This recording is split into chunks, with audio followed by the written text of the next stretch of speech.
Hey everyone, welcome to the next Go Girl Leadership Project featured leader of the week. And I am so excited because this week it is one of my really good friends, Dr. Cathy Subber. Cathy, welcome. Thanks so much, Patty.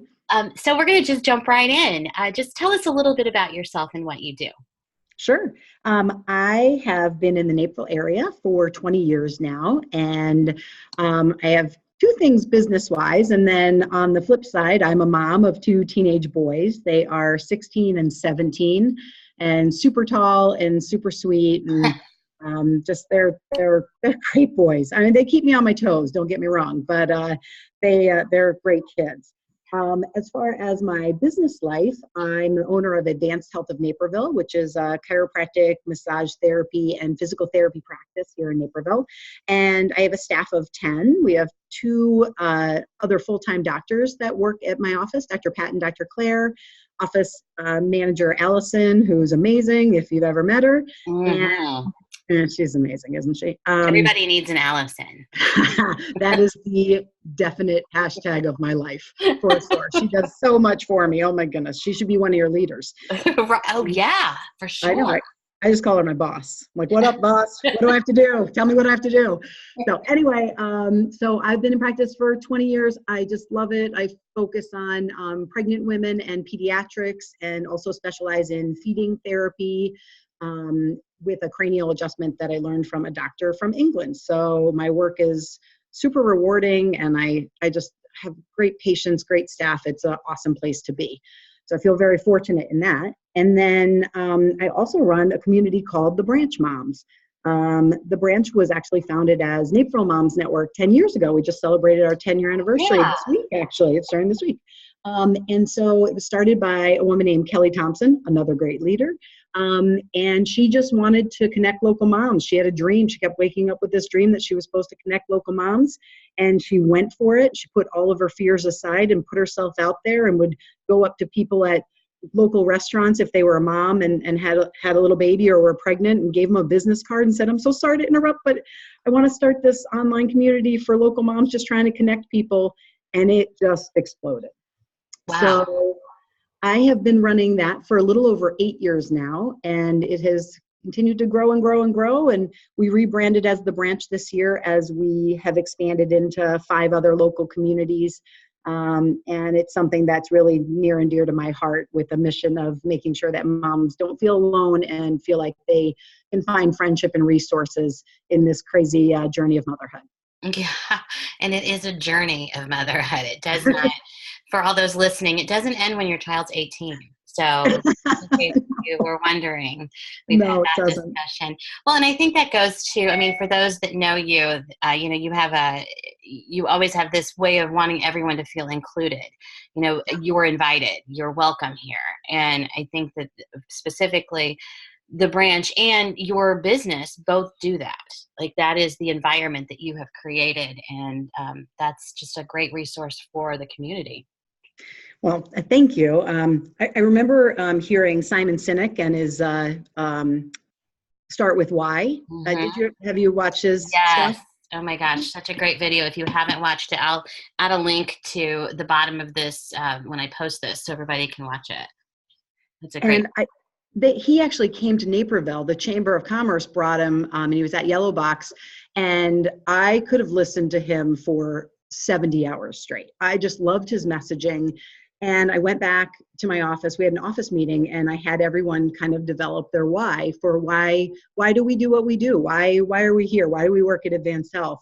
And I did the same thing on my own for the branch. And at the end of the day, when you peel back every little layer of my practice and the branch, it comes down to, I want people to feel included.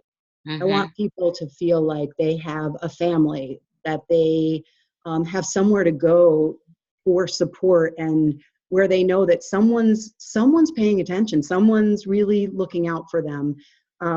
With tens of thousands of members, I can't personally look out for every member of the branch, but I think as a collective whole, anyone can go on our mom forum groups and ask sometimes a really personal question and get support that, they can post something at 2 a.m. and wake up to 49 comments of support or suggestions or help or links or, and that really fills a place in my heart, because I went through a period of time in my life where I was really lonely and I didn't know where I fit in. And every day I kind of woke up. I remember going to my senior year of high school. I remember going into the lunchroom every day, honestly not knowing where I was going to sit.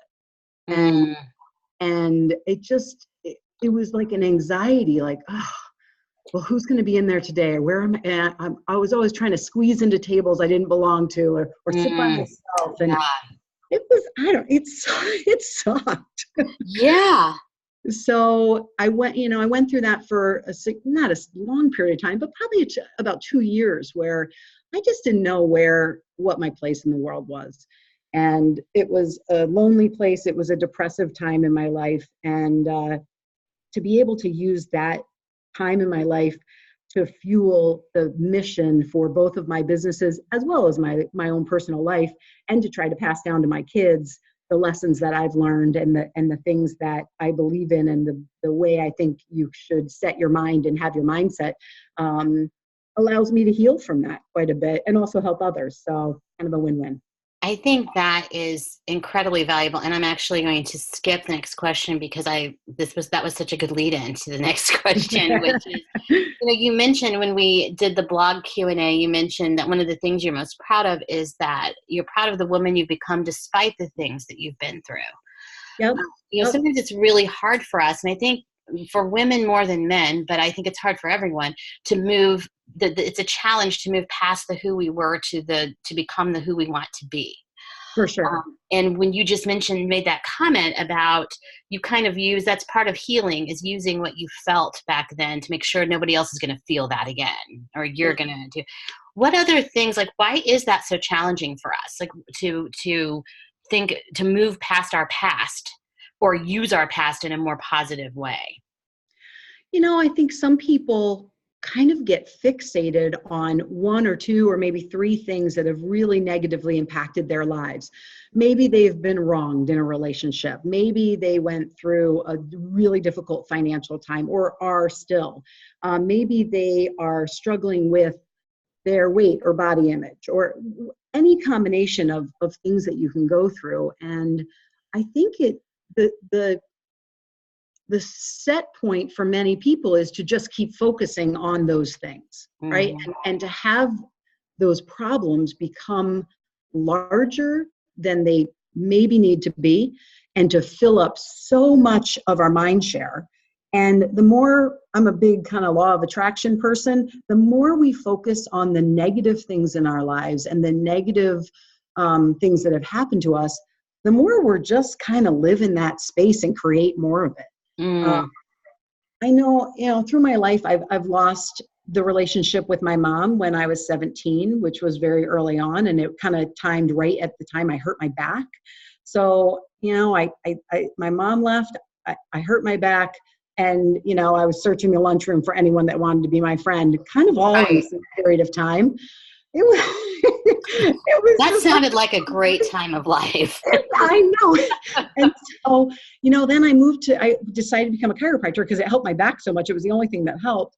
And I moved to chiropractic school, and I kind of had this new lease on life. Like, no one knows who I am. They don't know that I'm not popular, or I don't like myself, or they don't know my mom left. They don't know any of it. So I kind of just faked confidence and talked to everyone. And little by little by little, as I put my mindset in a more positive state and put myself out there and pushed past my fears, I created a new life for myself that I loved, and tons of friends. And literally, I just made a mindset shift. Nothing happened. I didn't actually become a different person overnight. It just was slowly but surely what I was putting out into the world was so different that what I was getting back was so different. And it started the building blocks of that. And so that faked confidence over a 6-month period of time, when people were calling me on the phone saying, "Hey, where's everyone going tonight? You're kind of like the social director of our class."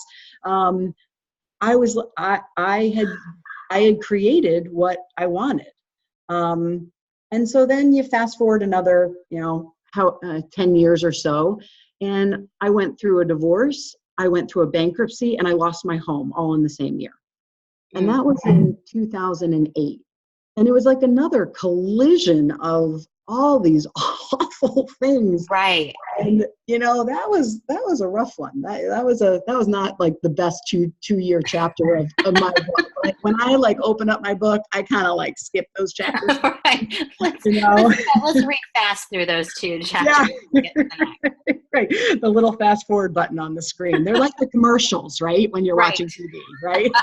Wouldn't that be great? I just want to fast forward to that part of life and get to it. But looking back, to say the word fast forward, I guess I fast forwarded through intention and practice. I fast forwarded focusing on those things. I put them, I found a way to compartmentalize my thoughts. And that came from not wanting to live in sadness and fear and despair. I didn't want to live there. And it was sad and fearful. I mean, it was a bad space for me. But what I would do is I would allow myself 10 minutes to just reel it all over in my head, right? I'm gonna let the negative film roll, run and run and run and run. And then at 10 minutes, I am going to mentally lock that up and put it in a big bubble in over my head where it's just there and it's not everywhere. I would kind of just lock it down and create a space for it. I can't make it go away. There's nothing I can do right now to fix it immediately. But I'm going to put it mentally in a small space so that it's not kind of on top of me.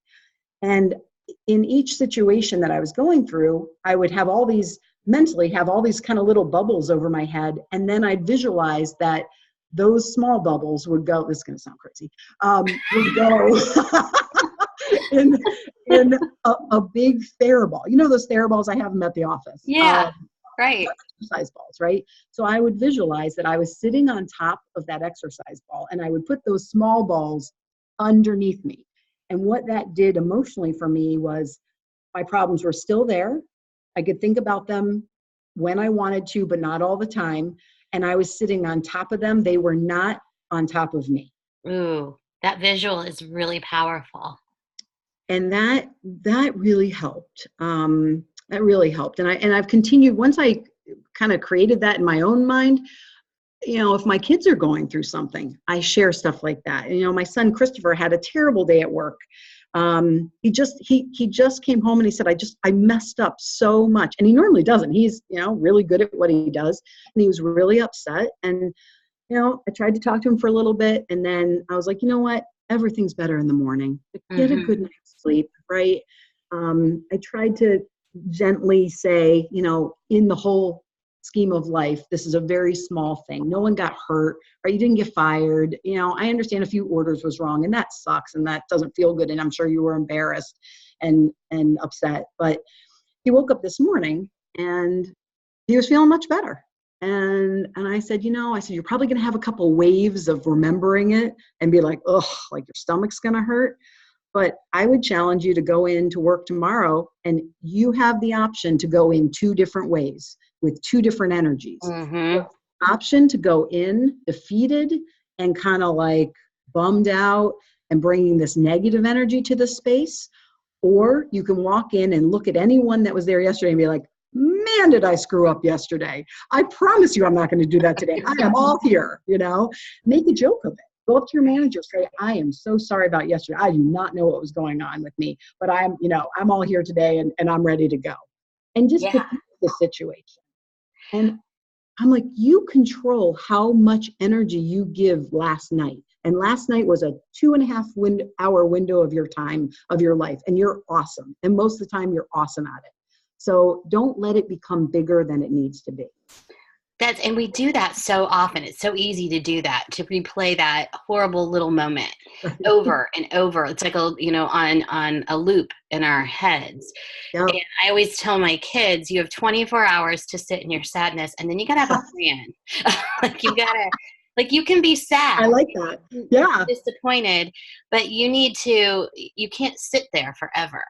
No. Because when you make that comment about the energy we put into a space, there was a speaker, I think it was at a chamber, women in business breakfast, who talked about we each bring, when you walk into a space, and I would say it's not even just physical space, I would say even the space online, like if you're Yeah, on Facebook or whatever, you for sure. bring an energy there. Yep. And Yep. like you were saying earlier, the energy you put out is the energy you usually get back.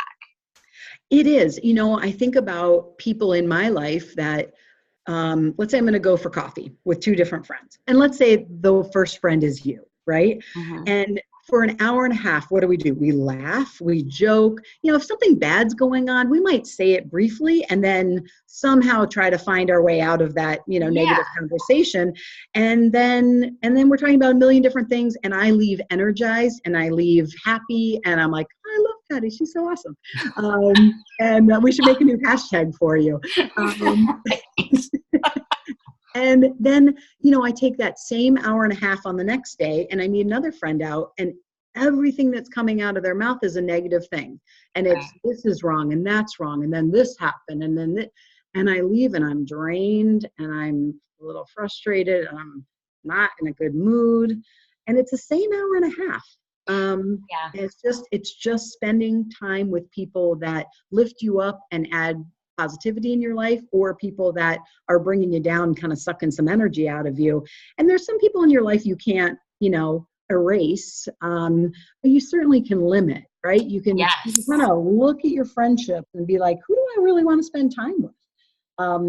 As I've gotten older, I found that being in larger crowds and even like going to house parties with lots of people, I struggle with it a little bit.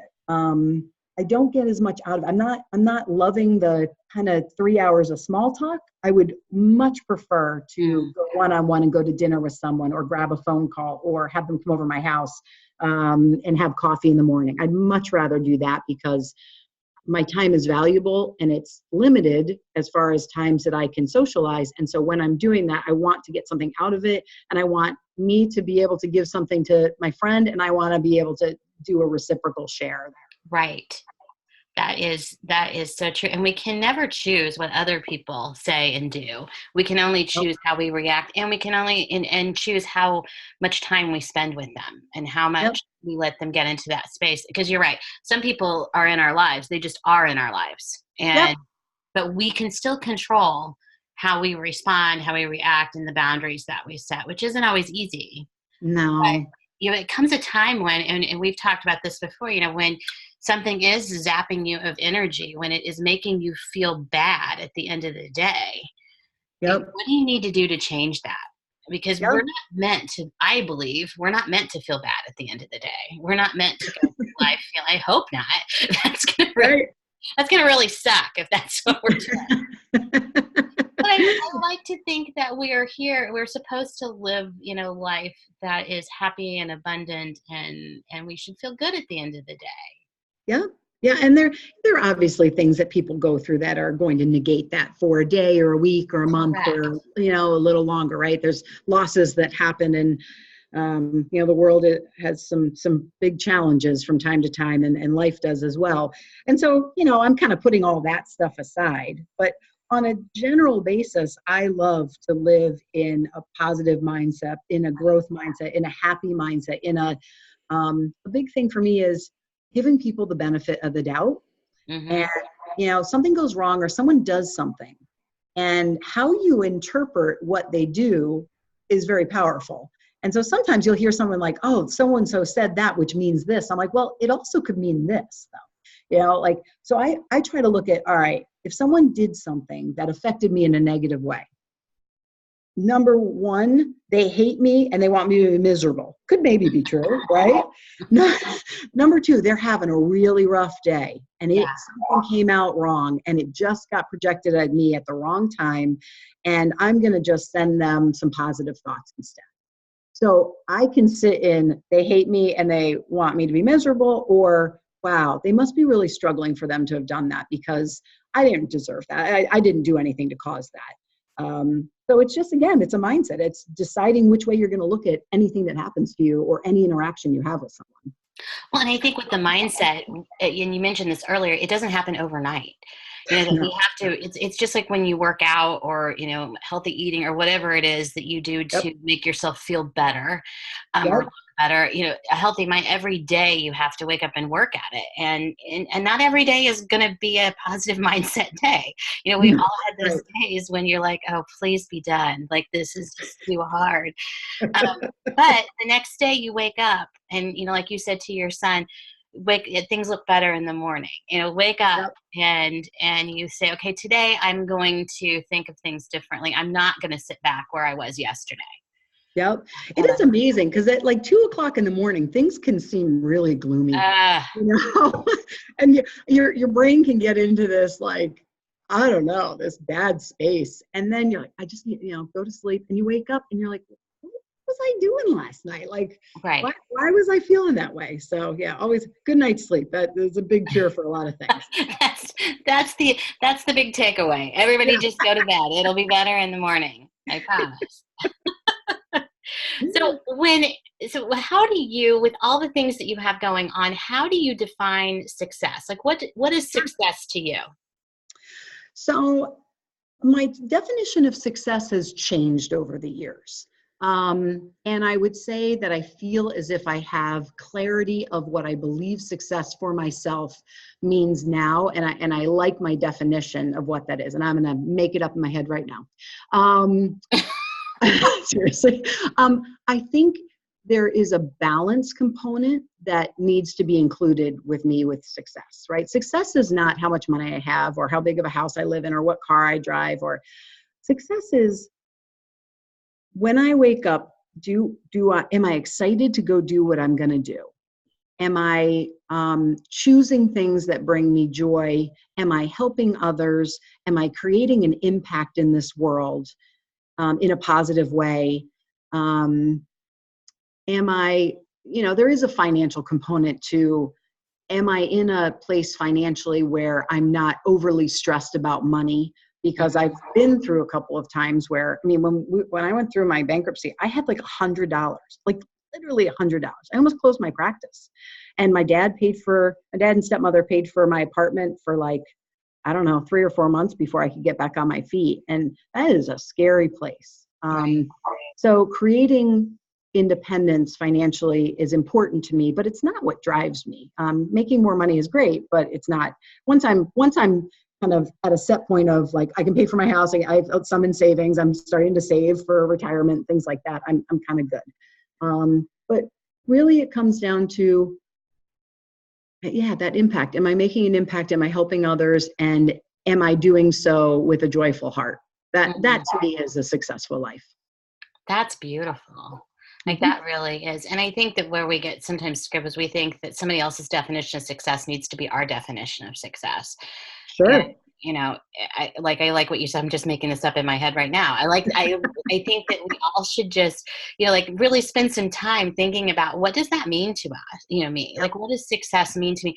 It doesn't have to just mean a job title or a salary point, or like you said, so much money in the bank, things that we think of. Like, it can really be, how do you feel in the day?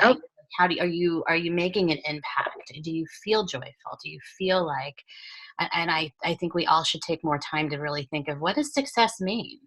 And it's okay if my success looks different than yours. It's okay. And we can support each other in whatever effort that is. Well, I think, more recently, and, I've gone up and down with this my whole life, I've found more time for self-care, more time for rest, more time for sleep, more time for meal prepping and eating healthier foods, more time for being mindful of how am I taking care of my body. My best friend Emily was here maybe about 2 months ago, and we both just turned 46. And age has never bothered me. Like turning 30, turning 40. I love turning 40. I'm like, bring it on. This is going to be a great decade. I was super excited, actually. But she mentioned to me, and it really resonated with me, like, this is the first time I'm really considering, wow, how I take care of my body now is going to affect me later. I remember very clearly, it was maybe 10 years ago, I had 2 men sitting in my waiting room at my practice. They were both exactly 50 years old, And one of them had just come from the gym, which he went to every single day. And he looked like he was 37 years old. And one of them, if he didn't show up for an appointment, we kind of looked at each other a little worried that he may have passed away. Mm. It was so poignant to see them sitting right next to each other. I'm like, they are exactly the same age. And a lot of why they were so polar opposite was personal decision, right? There's some people that have struggles that there's nothing they can do about. And again, taking that off the table, but personal decision of how am I taking care of my body? What am I fueling my body with? Am I drinking all the water? Am I, getting to the gym and doing some form of exercise, cardiovascular and strength training? Am I keeping my mind healthy and happy? Am I getting the sleep? Am I decreasing as much toxins, and all the stuff that's in everything we do these days? And all of that leads up to being healthier. And I know I looked at Jason, my fiance, and I was like, I don't want to be 65 and not able to go on a hike somewhere. I don't want to limit what I do because, there's too many steps and I don't want to climb them. So it really is like, I'm just more thoughtful. And Emily was right on point. Like, this is the time, like we need to get our act together. Right. I've lived half my life. I need to, I got to really step up to the game. But it's true. And both of us have said this recently because we both had physical issues like with bones and body parts. And, and it's like all of a sudden you realize, like you said, I don't want to have to limit what the things I want to do when I'm older because I didn't take care of it now. Like this is crazy. Like you forget how valuable your body really is until you can't use it. For sure. And then it's like, wait, okay, so we're not going to do this anymore. We're going to, make sure it happens. I'm going to take care of myself the way that I need to so I can, because gosh, when we get done doing all this great stuff in the world and we have time to go on hikes every day, I want to do it. Which is going to be really funny. And I would like to do a shout out to my friend Rachel Strang, who is a personal trainer, who when I found out I couldn't run anymore because of a bad knee, said all these years you've tried to get out of running and now suddenly you want to run because you but that's how this works. I totally get that. I wanted to make my own decision not to run, not somebody to tell me I couldn't run. That's all I'm asking. It's so true. And it's ridiculous, but it's so true. So ridiculous. They don't know what they're talking about, these doctors. All right. So you mentioned at the beginning all the things you do. You're a mom. You're a business owner. A mom of teenagers, which just, again, not for the weak of stomach. Mom, business owner, you're community leader, a talk show host. I am, yeah. The Moms Network on NCTV. So you have lots of busy days. So after a really busy day, when you've got all that, you've done all this running, what is your favorite thing to come home to? Hands down, the people in my household, and a little bit of quiet too. So I talk a lot to patients or I'm online, right? And I'm communicating all day long. So for me, I crave a little bit of solitude, a little bit of quiet time, and then just surrounding myself with people that I love, be that Jason, my boys, his son, my cat, Ruby the cat. She's awesome. She's a snuggler. She's a lover. She is. I don't even like cats and I like Ruby. Everyone loves Ruby because she's, I think she's old. She's old and snuggly, but she's living her best life here at the Subber household. She is living her best life. We could all be lucky to be Ruby the cat. For sure. I love that you mentioned just coming home to quiet because I have found that's another thing I have discovered with age, that sometimes I just need to be in a quiet space by myself. Yeah. For sure. And, and I'm a chat, like I like to chat with everyone and I like to talk all day long and I like to write. So I like to be involved in words and noise and conversation. But at the end of the day, there's nothing better than just kind of having a moment of quiet to rest my busy mind. In my living room, it's in my family room, I guess. I have this one room in my house. If you come to my house, nothing else is decorated really. I just am not good at it. I've said this before, but I have these like picture frames up in my front room and they still have the stock photos from Target from 3 years ago. Like people come in the house and be like, oh my gosh, what pictures are up there? I'm like, yeah, they're from Target. You know, you don't know them. I don't know them. But this one room I took the time to just buy nice furniture for and decorate the way I want and have I have all this stuff up on my shelves, which I think was one of the questions. It's like the most random, like mismatched, non-decorator, like a decorator would come in and be like, oh my God, that's a train wreck. And it just makes me super happy. That train wreck is my life, you know, displayed in different pictures or mementos or little shells from the beach or, you know, all these different things I picked up along my travels, along my ways. Yeah. And, you know, everyone that is really near and dear to my heart is a part of it. And sitting in that space at the end of the day, throwing the fire on. Now it's got, you know, holiday lights on the mantle and these little candles, and soon we'll hang the stockings. That's just my happy place, and my hygge, right? My hygge, which is oh yes, hygge.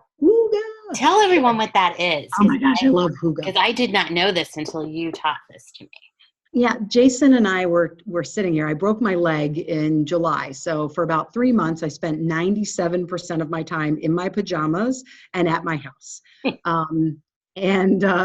My first week of that, I was going nuts. I was like, I don't know how I'm going to do this. And after that, I just decided I need to find a way to enjoy this and to find something positive out of it. And at the end of it, Jason and I were talking, and he's like, you found your hygge. And I'm like, my what? What's a hygge? And he said, look it up. He's like, it's a Danish word, and it means finding happiness and comfort in everyday moments, not letting little things distract you and annoy you, finding peace, happiness, joy in your own home, with people that you love.